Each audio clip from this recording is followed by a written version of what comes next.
Gracias, pastor. Gracias, pastor, y nos alegramos de que esté de nuevo acá, en casa, ¿verdad? Como lo decía él, la frase que ellos tienen, que donde está su corazón, ahí está su hogar. Así que no puede estarse mucho tiempo allá porque el corazón lo dejó acá. Así que bienvenido, pastor, bienvenidos, hermanos, a cada uno de ustedes. Es un tiempo muy especial. Quizás para algunos la primera vez el poder escucharme el día de hoy, y para algunos no, ¿verdad? Algunos ya nos conocemos un poco más. Bienvenido, hermano Pablo y su familia. Ellos son pastores, ellos están levantando una obra en el río Zarco, y esta es su segunda vez, creo, tercera vez que nos han visitado, y es bienvenido. También nosotros como pastores a veces necesitamos esos refrigerios espirituales. Muy bien, hermanos, cada domingo se ha estado hablando acerca en la carta de los Romanos. Creo que es una enseñanza que se lleva y hay mucho que aprender. Algunos conocen la carta a los Romanos como el mini evangelio, como el evangelio en pequeño, y la han catalogado como la carta más importante de Pablo. Lo cierto es que hay mucho contenido, hay mucha riqueza en la carta a los Romanos, así que podemos seguir aprendiendo cada día más. Así que este día quiero llevarlos al capítulo 6 de Romanos. Vamos a leer los primeros versículos. Romanos capítulo 6, vamos a leer del versículo 1 hasta el versículo 5, y luego en el desarrollo del mensaje nos vamos a mover hasta el versículo 14. Ahí vamos a terminar la enseñanza de esta mañana. Romanos capítulo 6, versículo 1 al 5. Ahí vamos a estar leyendo esta mañana. ¿Lo tiene? Leemos la palabra del Señor. ¿Qué pues diremos a esto? ¿O qué pues diremos? ¿Perseveraremos en el pecado para que la gracia abunde? En ninguna manera, porque los que hemos muerto al pecado, ¿cómo viviremos aún en él? ¿O no sabéis que todos los que hemos sido bautizados en Cristo Jesús hemos sido bautizados en su muerte?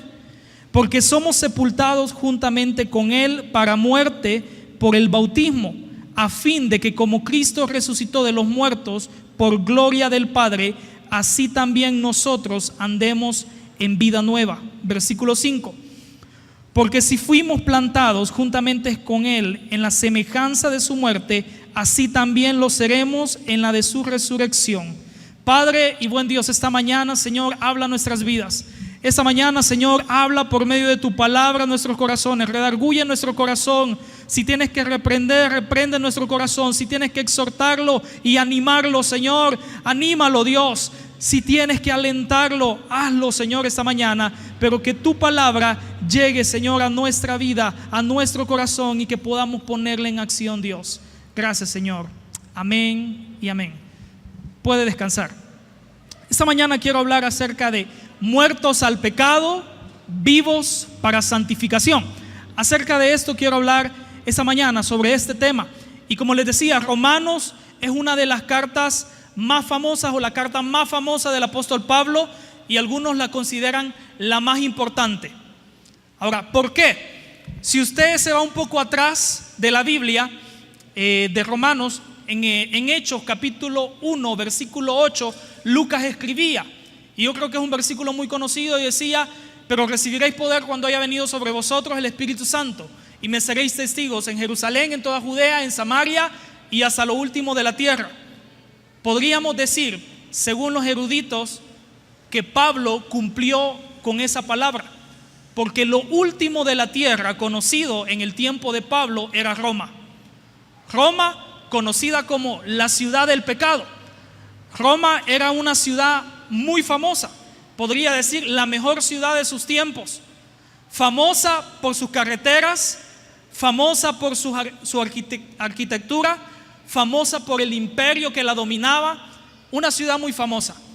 Algunos historiadores escriben acerca de Roma y dicen que Roma era conocida como la cloaca del pecado, o la conocían ellos como la cloaca del pecado. ¿Por qué? Cuando usted inicia leyendo la carta a los romanos, se da cuenta de que los romanos estaban en una situación de inmoralidad, y en su gran mayoría inmoralidad sexual. habían orgías en los templos, habían sacrificios en los templos, había una depravación en la ciudad. Pero para ellos eso era normal y era la forma en que ellos presentaban su sacrificio delante de sus dioses.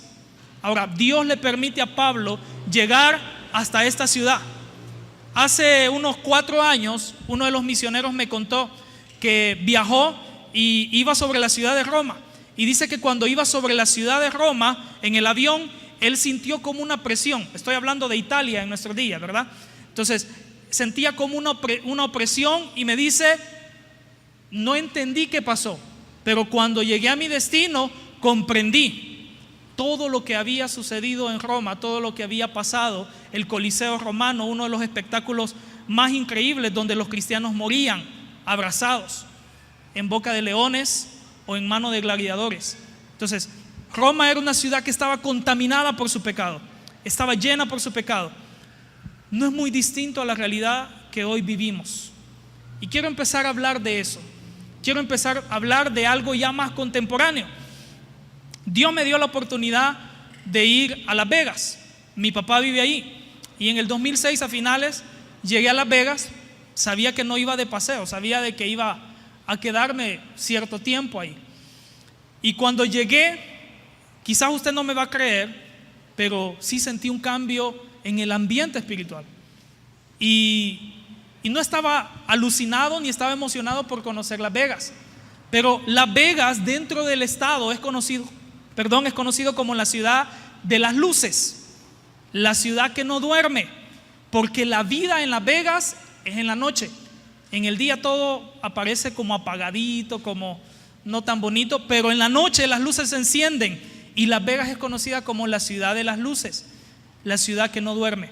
Y en la noche, si usted va en el avión, usted ve todas las luces y ve un espectáculo increíble. Solo ver la ciudad desde arriba es un espectáculo, ver todas las luces de la ciudad encendida. Pero se da una situación. ¿Cómo conocemos los cristianos la ciudad de Las Vegas?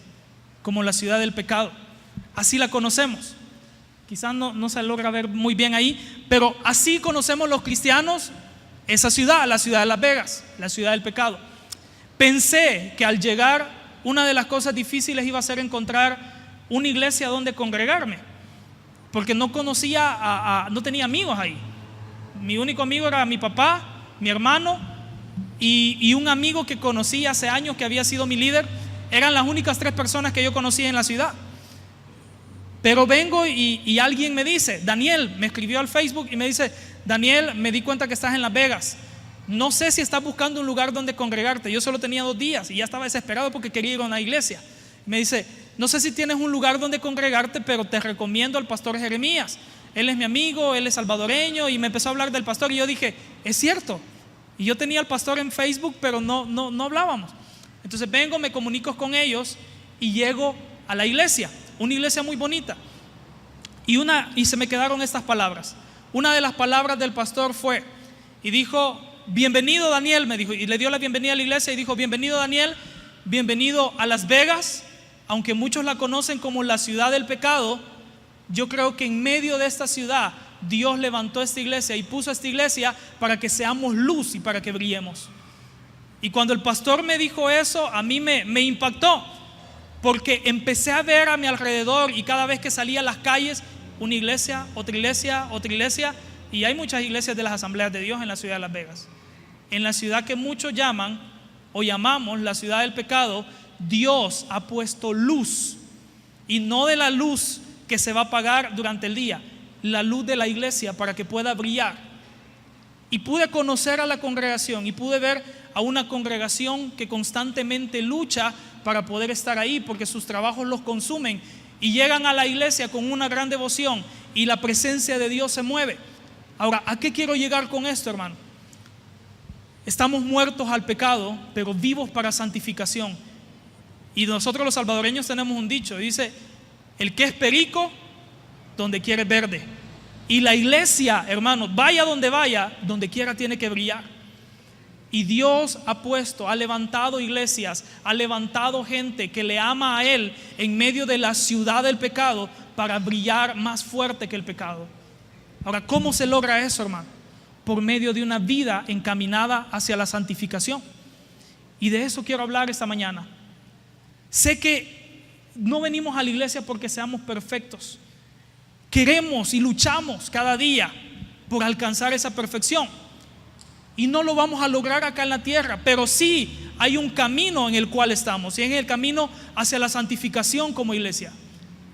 Ahora, esta mañana yo solo quiero hablar de tres claves para una vida en santidad. Podemos decir, pero es que a mí me cuesta, es muy difícil, solo cuando estoy en la iglesia no estoy en pecado, o solo cuando llego a la iglesia yo me siento santo. Y no se trata de eso, se trata de vivir una vida en santidad. No es un momento de iglesia, es una vida entera. Ahora, hay tres claves muy sencillas que si usted se pone a pensar en ellas y empieza a practicarlas, nos pueden ayudar para que cada día nosotros podamos vivir esa vida en santidad. Número uno, primera clave. La primera clave para una vida santa, fíjese bien, es recordar que espiritualmente estamos unidos a Jesucristo en su muerte y en su vida. Recuerde, mire esa palabra clave, recuerde. La primera clave para vivir una vida en santidad es recordar que usted y yo estamos vivos y muertos. ¿Cómo es eso, hermano? Sí, hemos muerto al pecado por medio de la muerte de Jesucristo, pero hemos resucitado para vida eterna por medio de su resurrección también. Así que la primera clave es recordar. ¿Cómo es esto? Cuando nos unimos a Cristo, hermano, morimos al pecado. Yo les compartí a los jóvenes el miércoles y les decía, los cambios no suceden de la noche a la mañana. Hoy aceptó, hoy reconcilió y ya mañana es una nueva persona en todo su aspecto exterior e interior. No. Hay personas a las que Dios las lleva bajo un proceso que a veces nos admiramos y decimos bien acelerado, rápido. Vemos el cambio rápido. Pero hay personas a las que Dios las lleva en un proceso un poco más pausado. ¿Pero qué significa esto? Cuando yo estoy unido a Cristo, también estoy muerto al pecado. Cuando Jesús estaba en la cruz del Calvario, hermano, cualquiera puede pensar que la oración de Jesús en el Getsemaní era porque tenía miedo de que los clavos lo traspasaran, era porque tenía miedo de los golpes de los soldados o del rechazo de la gente. No era miedo a ir a la cruz. ¿Sabe a qué Jesús le dijo al Padre en su oración? Y le decía, si fuera posible que pase de mí esta copa. ¿Sabe por qué lo hacía? Porque sabía que cuando estuviera en la cruz del Calvario, Él iba a cargar el peso del pecado de toda la humanidad. ¿Y qué significaba eso? Que cuando Jesús grita y dice, Padre, ¿por qué me has desamparado?, se sintió abandonado. ¿Por qué? Porque Él estaba llevando el peso de todo el pecado. Jesús no le tenía miedo de ir a la cruz. Jesús no tenía miedo de morir por usted y por mí, pero sabía que el peso del pecado iba a causar un instante de separación entre el Padre y Él. Ahora, cuando nosotros estamos unidos a Cristo, morimos al pecado. Veamos la unión del esposo y la esposa. Ahora que ya estoy casado, yo entiendo un poco más esto. Jesucristo compara a la iglesia con su esposa y Él se posiciona como el esposo. Ahora, ¿qué pasa? Cuando la iglesia está unida con Cristo, entiende a Jesucristo, lo comprende, entiende sus aspectos. Un esposo y una esposa, hermanos, se convierten en una sola carne. Cuando usted y yo venimos a Jesucristo, nos hemos unido a Él. Pero ¿qué pasa cuando yo peco entonces? ¿Qué pasa cuando yo le fallo al Señor?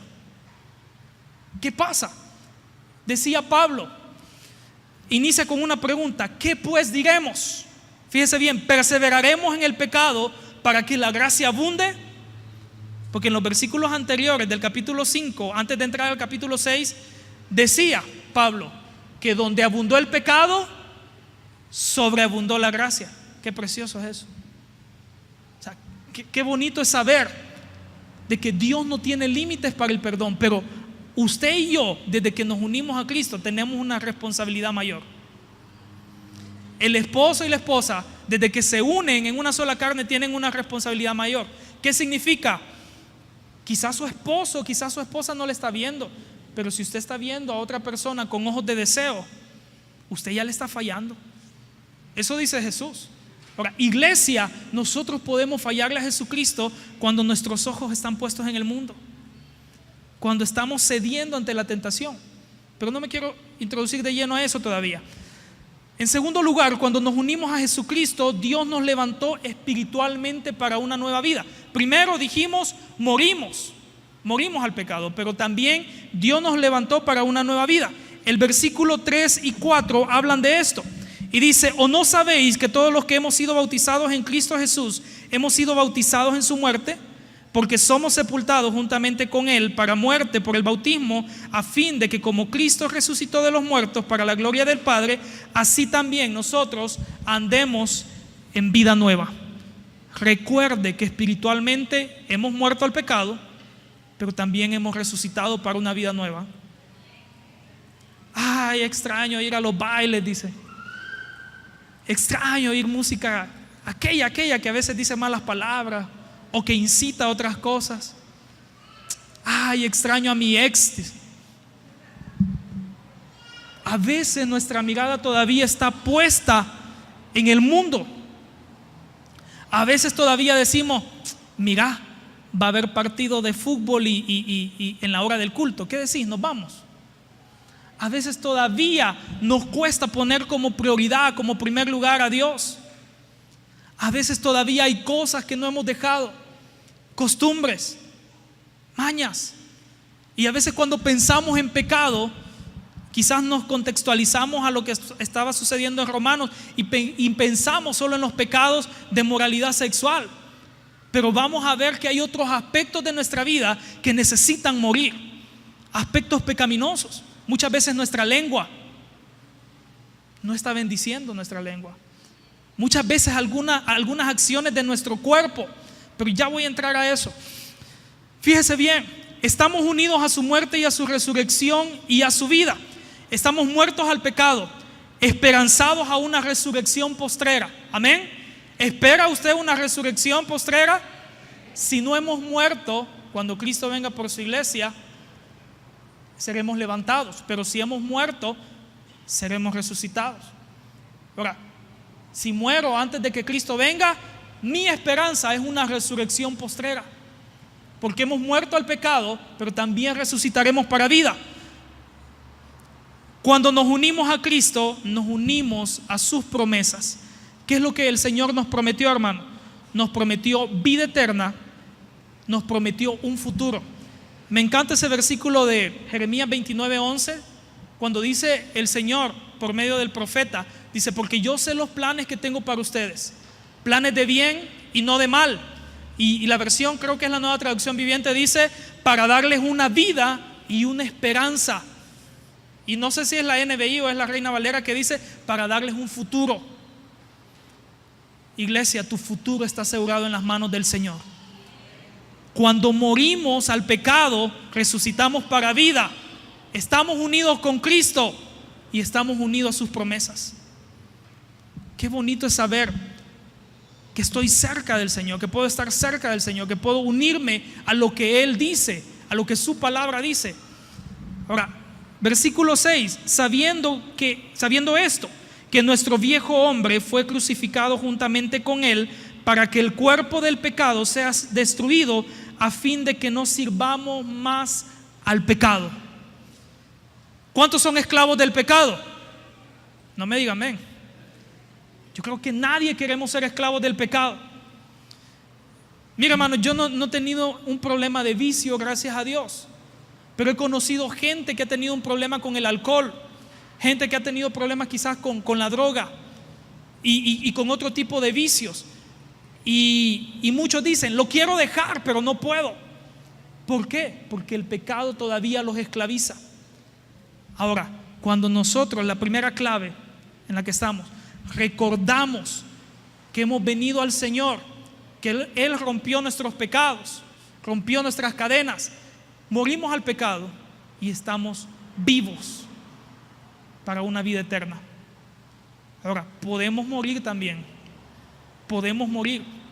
Este versículo que acabo de leer dice de que nuestro viejo hombre tiene que ser crucificado. Hace un tiempo una hermana contaba un testimonio en un ayuno, no fue aquí. Ella contaba un testimonio en un ayuno y ella decía, un testimonio muy fuerte, y ella decía: ni a mis hijos les puedo contar esto. Ella había salido de una vida de pornografía, de una vida muy promiscua, de una vida donde ella era presa del pecado sexual. Y ella nos dice, ahora dice, y yo me le quedaba viendo y yo decía: no, esa es mentira, yo no creo que esa hermana haya salido de ahí. Porque una hermana de oración, una hermana que cuando ella llegaba y oraba por usted, Dios ponía palabra, a veces de profecía, en su boca. Y la hermana dice: ¿saben cómo lo vencí? Todas las mañanas, a las 5 de la mañana, yo me levanto, doblo mis rodillas y le digo al Señor: aquí crucifico, aquí clavo mi pecado. Así como tú los clavaste en la cruz, yo clavo mi pecado y aquí muero a mi pecado. Todas las mañanas. Porque la mañana que yo no lo hago, soy presa fácil del enemigo, decía. Hermanos, cada día debemos crucificar nuestra carne. Cada día debemos crucificar nuestra vieja naturaleza. Porque ahí está. Ahí está. Y Pablo lo decía en una de sus cartas. Lo decía, que los deseos de la carne son en contra de los deseos del espíritu. Y estos dos se oponen entre sí para que usted y yo no hagamos lo que queremos. Pero si yo dejo que mi carne gane, entonces ella va a ganar y yo voy a caer. Segunda clave para una vida santa: resistir al pecado, a las tentaciones y al poder del diablo para permanecer libres. ¿Quiere permanecer libre? Amén. Hay que resistir al pecado, hay que resistir a las tentaciones, hay que resistir al poder del diablo. Cuando le estoy diciendo esta palabra, resistir, le estoy diciendo que es una lucha constante, es una batalla constante. Versículo 12: no reine pues el pecado en vuestro cuerpo mortal, de modo que lo obedezcáis en sus concupiscencias. Fíjese bien lo que decía Pablo en el versículo 12: no reine el pecado en vuestro cuerpo mortal. El Señor sabe que somos carne. El Señor sabe de que este cuerpo quiere pecar. Él sabe. Él sabe. A mí me da risa. Conocí a un hermano, él era cubano. Y él es cubano. Él estaba en la iglesia y él decía algo. Mira, Daniel, me dice, el cubano, la gente del Caribe es muy, muy bailarina, muy así. Y me dice: mira, Daniel, me dice, algo que a mí me ha costado desde que soy cristiano. Bueno, no sé, acá en la iglesia, me dice, algo que me ha costado es la música, el baile. Porque yo escucho una música y mis pies empiezan a moverse y yo empiezo a moverme. Y me dice, y no sé, trato de evitarme, gracias, trato de evitarme, no darle rienda suelta, me dice, a mi cuerpo. Y es algo bien cultural. Y yo le digo: hermano, yo lo entiendo, no se preocupe, conmigo usted no tiene que tratar de santificarse. Pero pensando en el ejemplo de él, me pongo a pensar en los deseos de nuestro cuerpo. Vayamos a lo negativo, vayamos a los deseos que nuestro cuerpo a veces siente de pecar. Ahora, dice Pablo: no reine en nosotros eso, que no reine en nuestros corazones ese deseo. Hay que resistir, dice. Debemos resistir al pecado y a las tentaciones. Hermano, una de las primeras cosas que necesitamos hacer es identificar el campo de batalla. Y nuestro campo de batalla está aquí, en la mente y en el corazón. La tentación por sí sola no es pecado. Ceder ante ella se constituye en pecado. Ahora, ¿qué significa? ¿A dónde llega la tentación, hermano? Aquí y aquí. Y a veces pueden pasar 2, 3, 4, 5, 10 años aquí. Pero si en uno de esos años, en un día de 24 horas, usted se descuidó, viene la caída. Viene la caída. Entonces, identifiquemos el campo de batalla, nuestra mente y nuestro corazón. El proverbista decía: sobre toda cosa guardada, guarda tu corazón. Satanás sabe eso. Él conoce su debilidad. Él conoce sus antiguas debilidades. Él conoce sus antiguas tentaciones. Él las conoce, hermano. Él no le va a tentar con algo que no es lo suyo. Él lo va a tentar con algo que él sabe que a usted le atrae. Porque quizás lo que a mi hermano, a mi hermana le atrae, para mí sea repulsivo. Pero como Satanás conoce, entonces viene aquí, empiezan los dardos del enemigo. Empiezan los dardos en el corazón, cabeza, corazón, mente, corazón, y empiezan. Ahora, resista como lo hizo José ante la esposa de Potifar. Algunos predicadores, algún predicador, yo les contaba a unos hermanos, en forma de chiste decía, le puso de tema a ese pasaje cuando José huye de la tentación de la esposa de Potifar. José con el calzoncillo en la mano, decía. Pero José resistió. José resistió. José huyó. José ha de haber dicho: más vale que digan, aquí corrió que aquí quedó. José sabía que si se quedaba iba a ceder. Hermano, usted y yo nos conocemos. Usted y yo sabemos cuándo podemos caer. Y si el Espíritu de Dios todavía está latiendo ahí en nuestro corazón, nos va a decir: no, hijo, no aguantás, mejor andate, corre. No vaya a ser usted como aquellos que dicen: aquí ando buscando la tentación para vencerla. No, porque nos puede ir mal.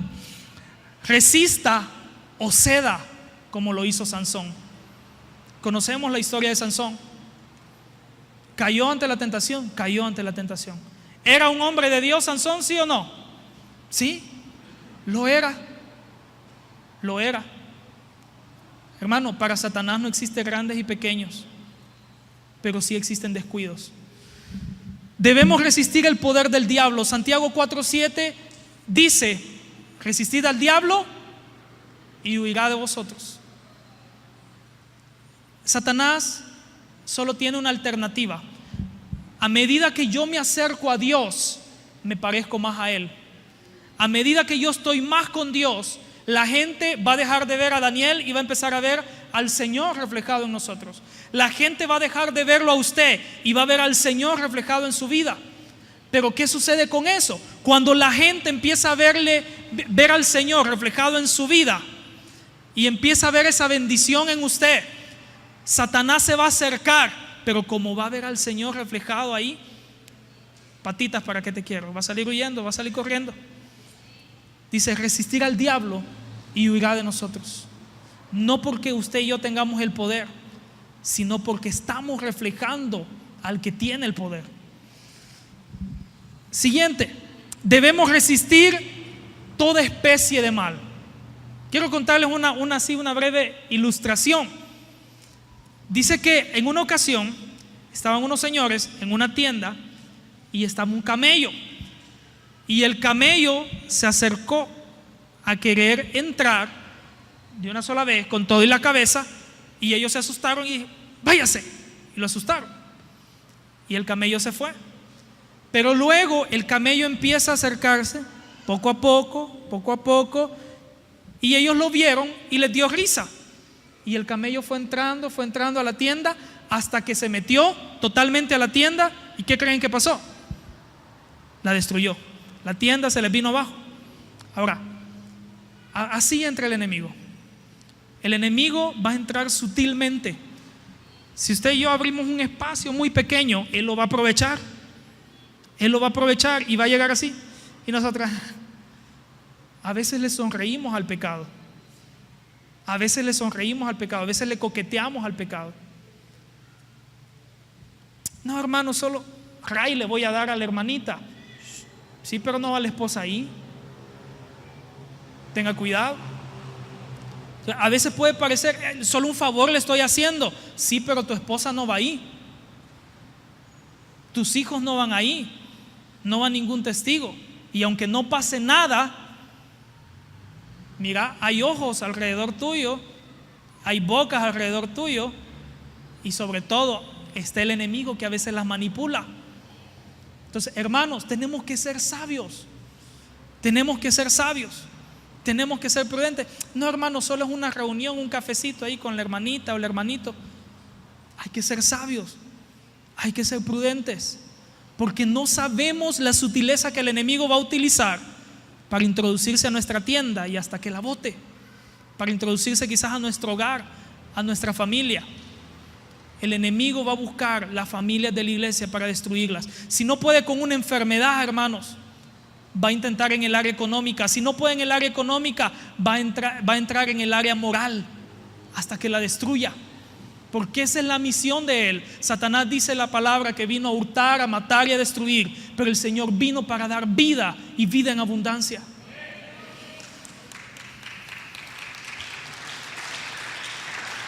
Siguiente.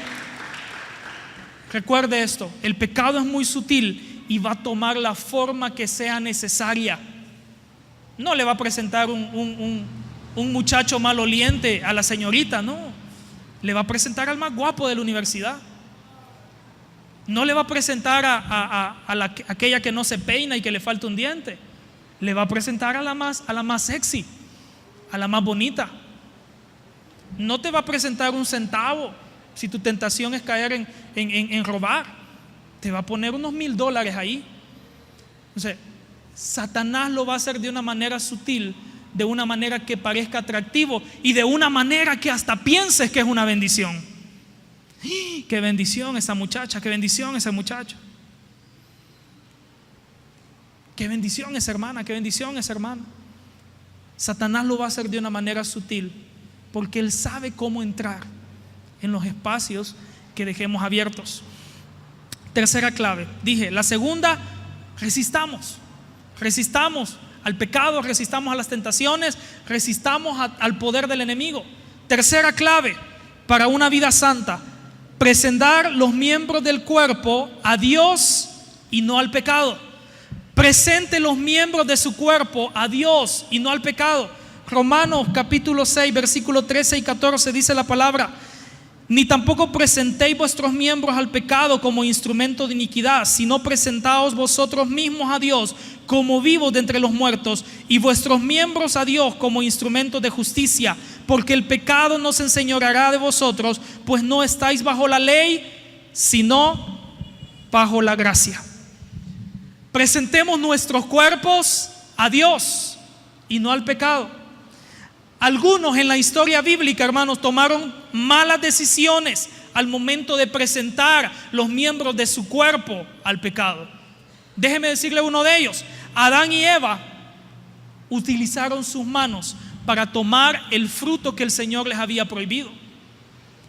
Dios los bendijo con unos cuerpos, yo podría decir, perfectos.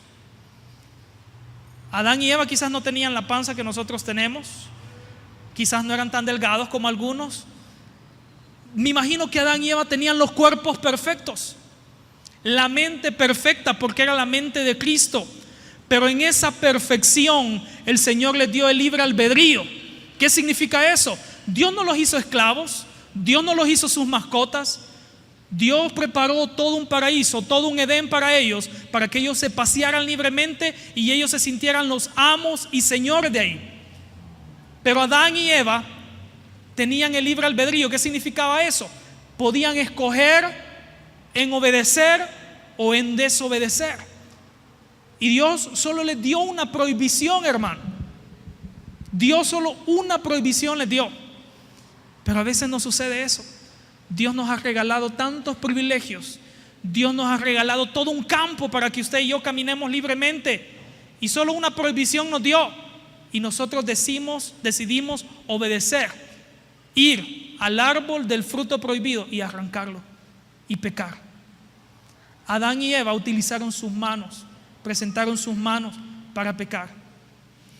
¿Quién más lo hizo? Caín usó su fuerza para matar a su hermano.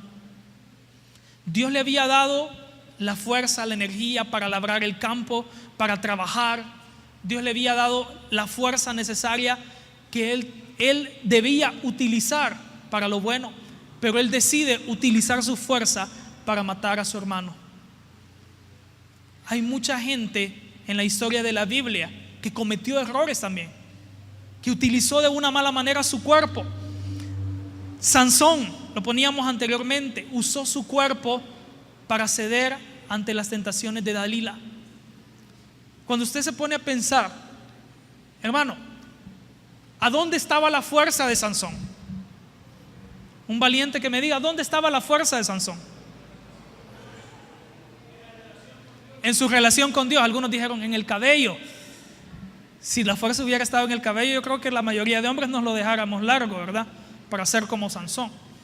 Había un pacto entre Dios, la madre de Sansón y Sansón. Y había un voto nazareo entre ellos.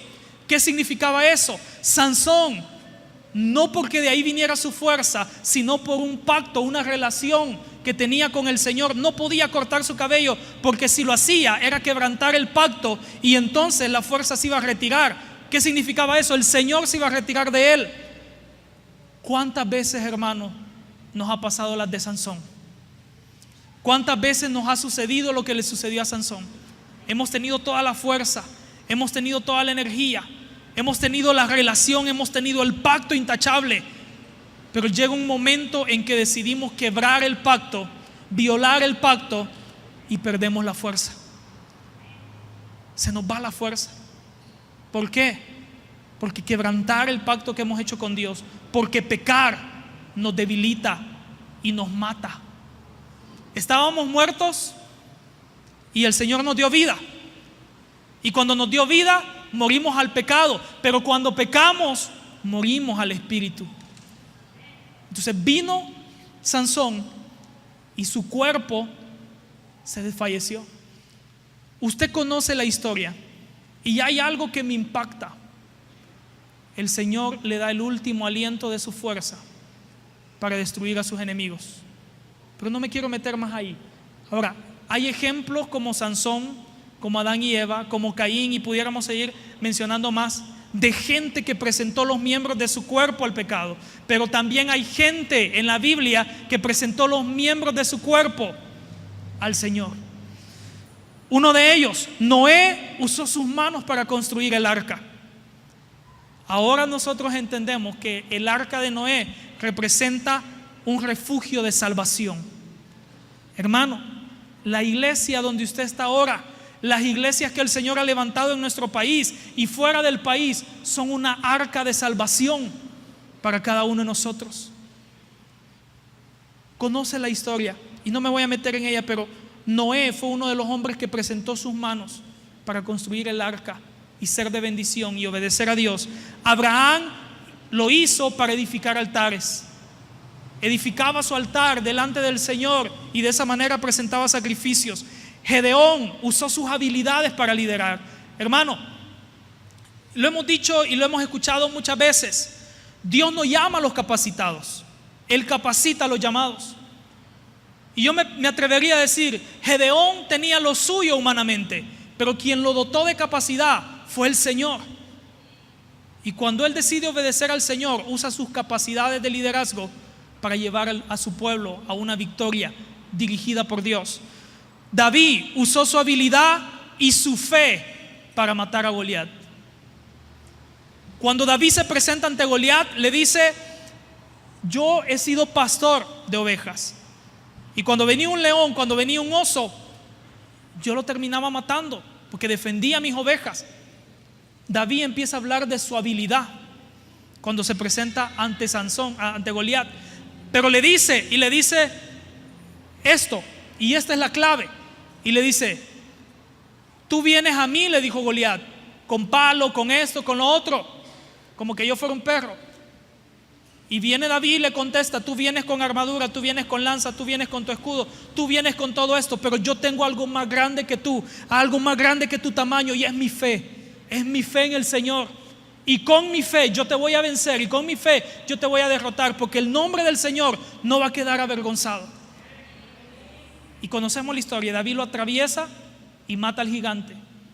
David sí usó sus habilidades, habló de ellas cuando se presentó ante Goliat, pero lo más importante, usó su fe. ¿Qué es lo que estamos presentando nosotros delante del Señor, hermano?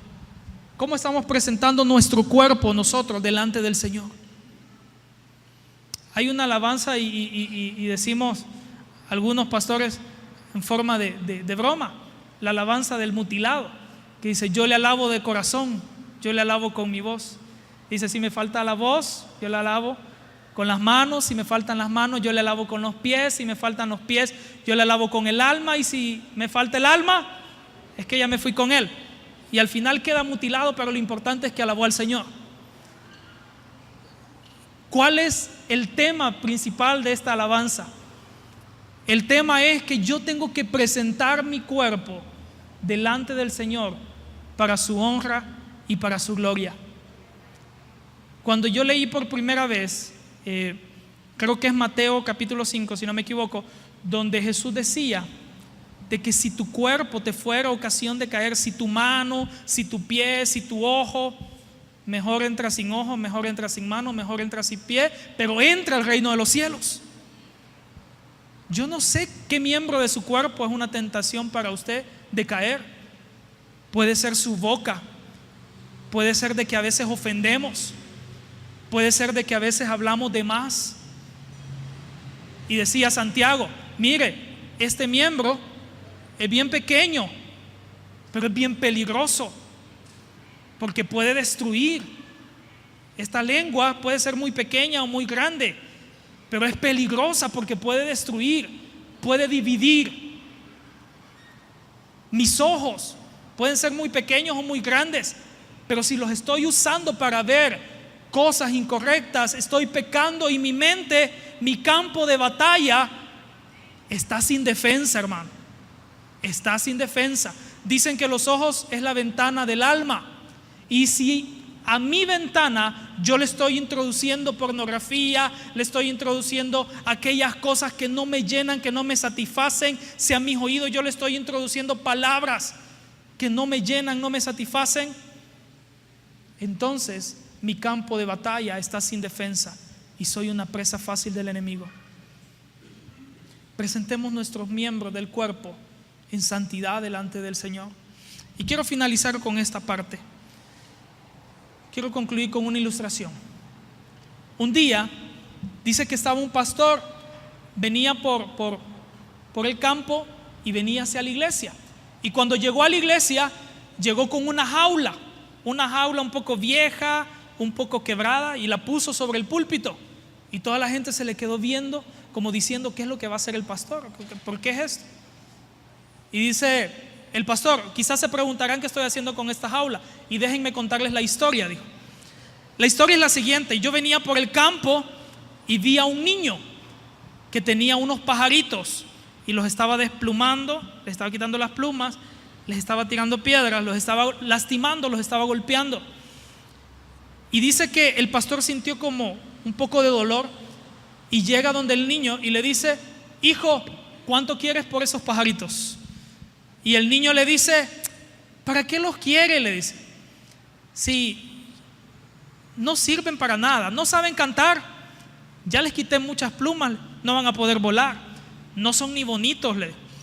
Entonces le dijo el pastor, ¿cuánto quieres por ellos?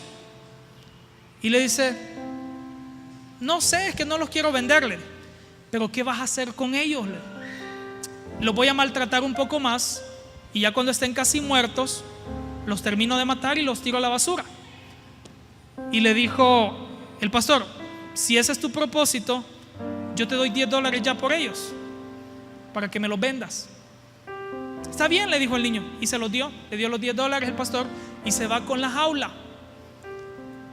Pero le dice el pastor, y ustedes se preguntarán por qué la jaula está vacía. Abrí la jaula y dejé que los pajaritos volaran. Le dijo el pastor a la iglesia. Ahora déjenme contarles otra historia. Un día estaba Satanás castigando a la gente, viendo cómo se casaban y se divorciaban, viendo cómo las personas peleaban y se mataban. Satanás estaba trayendo pecado, trayendo tentación a la humanidad. Y viene Jesucristo y le dice, ¿cuánto quieres por ellos? Y le dice Satanás, no creo que los necesites. Primero, muchos de ellos ni van a creer en ti. Y vuelve a preguntar Jesús, ¿cuánto quieres por ellos? Te van a negar, van a blasfemar contra ti, te van a escupir, te van a golpear, van a ceder ante las tentaciones y te van a fallar. Y viene Jesús y le dice, cuánto quieres por ellos. Y Satanás lo mira con odio, con desprecio, y le dice: toda tu sangre, todas tus lágrimas y todo tu dolor. Y sabemos lo que sucedió. Viene el pastor, se bajó del púlpito y abrió las puertas del templo y se fue. ¿A qué quiero llegar con esto? Jesús ya pagó el precio, hermano, por nosotros. Usted y yo ya no merecemos ser esclavos del pecado. Usted y yo ya no estamos en las garras del enemigo. Le pertenecemos a Jesucristo. Él ya pagó el precio. Sí, sabía que un día quizás usted se iba a alejar. Sí, sabía que un día usted quizás le iba a fallar. Sabía que quizás con sus errores, con su indiferencia, con su duda, quizás usted le iba a lastimar. Él lo sabía. Él es omnisciente. Él lo sabe todo. Pero Él dijo: yo estoy dispuesto a pagar el precio, con todo el dolor, con toda la sangre y con todas mis lágrimas. Yo estoy dispuesto a pagar el precio por ellos, porque lo valen. Cuando Jesús te vio a ti y me vio a mí, Él dijo: esos son los pajaritos por los cuales yo pagué el precio. Les he dado libre albedrío de escoger entre el bien y el mal. Les he dado la libertad de volar, porque creo que van a tomar la mejor decisión. Yo no sé si esta mañana hay algún amigo, hay alguna amiga. Quiero hacer este primer llamado a las amistades. A veces piensas que el Señor no te puede perdonar porque dices: ¿cómo el Señor va a perdonar esto que yo he hecho? ¿Cómo? Porque ante tus ojos el pecado es demasiado grande. Ante tus ojos no tiene una solución, no tiene un perdón. Aún ante las leyes humanas no tiene un perdón. Quizás tu pecado merece la cárcel, quizás tu pecado merece la muerte. Pero cuando Jesús vino a morir por la humanidad, Él cambió todo eso. Él dijo: yo no he venido a abrogar la ley, yo no he venido a destruir la ley, he venido a cumplirla. Pero cuando Él se posicionó en esa cruz y cargó tu pecado y cargó mi pecado, Él dijo: el precio ya lo pagué yo. Así que esta mañana yo quiero hacer el primer llamado para aquellos que aún no han recibido a Jesús, o aquellos que en algún momento caminaron con el Señor pero se alejaron de Él. Dios te está diciendo esta mañana: aún es tiempo. Aún es tiempo. Tus días están contados en mi reloj, pero aún es tiempo. Esta mañana el Señor te está diciendo: yo ya pagué el precio. Yo ya morí por tus pecados. Yo ya derramé mi sangre. Pagué ese precio para que tú ya no andes cargando las cadenas, para que tú ya no andes arrastrando tu pecado. Esta mañana te quiero hacer libre. Pero si no lo hay, yo tengo un segundo llamado. Si no hubiera nadie, yo tengo un segundo llamado, y es a la iglesia. Que vengamos esta mañana delante del Señor y le digamos: Señor, aquí está mi cuerpo, aquí están mis manos, aquí está mi boca, aquí están mis pies. Úsalos para tu gloria. Si quizás un día usé mis manos para pecar, si quizás un día usé mi boca para blasfemar contra ti y pecar, mis oídos para prestar atención a aquello que no tenía que hacer, o mis pies para apresurarlos al pecado, que esta mañana usted le pueda decir: Señor, yo quiero hacer un pacto delante de ti.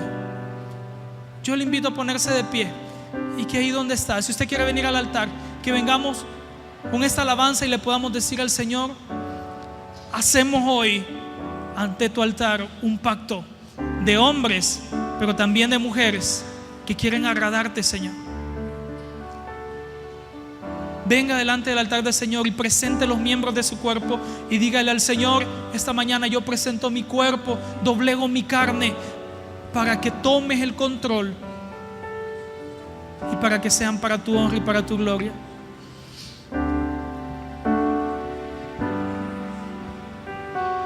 Adora al Señor ahí donde está. Soy ante tu altar un compromiso de vivir en santidad. Dígale al Señor con todo su corazón. Vive estas palabras y dígale al Señor: ante tu altar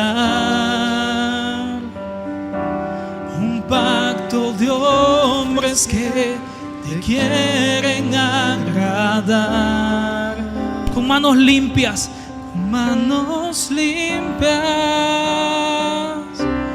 corazón puro para ti.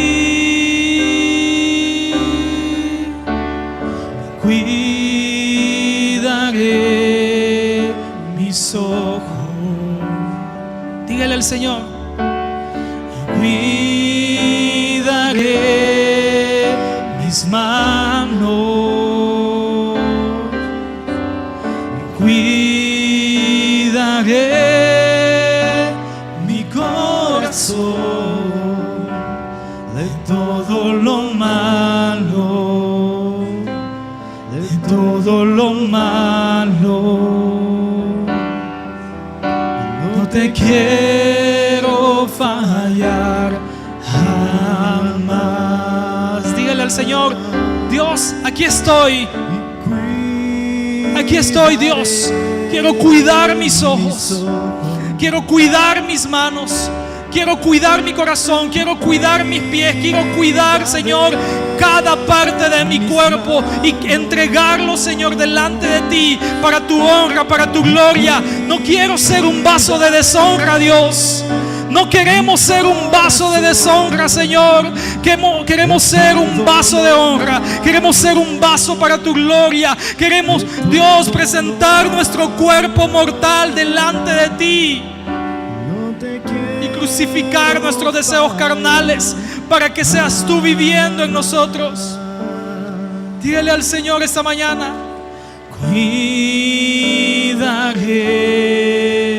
mis ojos, cuidaré mis manos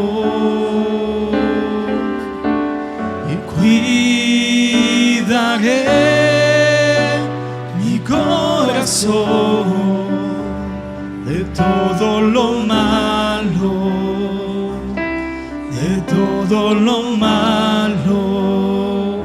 No te quiero fallar, Señor. Dígale al Señor claramente estas palabras: no te quiero fallar jamás. Dígale al Señor: no te quiero fallar jamás. Una última vez: Señor, no te quiero fallar jamás. Gracias, Dios, por morir en la cruz del Calvario por nuestros pecados. Gracias, Dios, por llevarlos. Gracias por tu sangre. Gracias por tus lágrimas. Gracias por tu dolor. Ayúdanos, Señor, a recordar cada día en nuestra vida que estamos unidos a ti, muertos al pecado, vivos para vida eterna. Ayúdanos, Señor, cada día de nuestra vida a resistir el pecado, a resistir las tentaciones.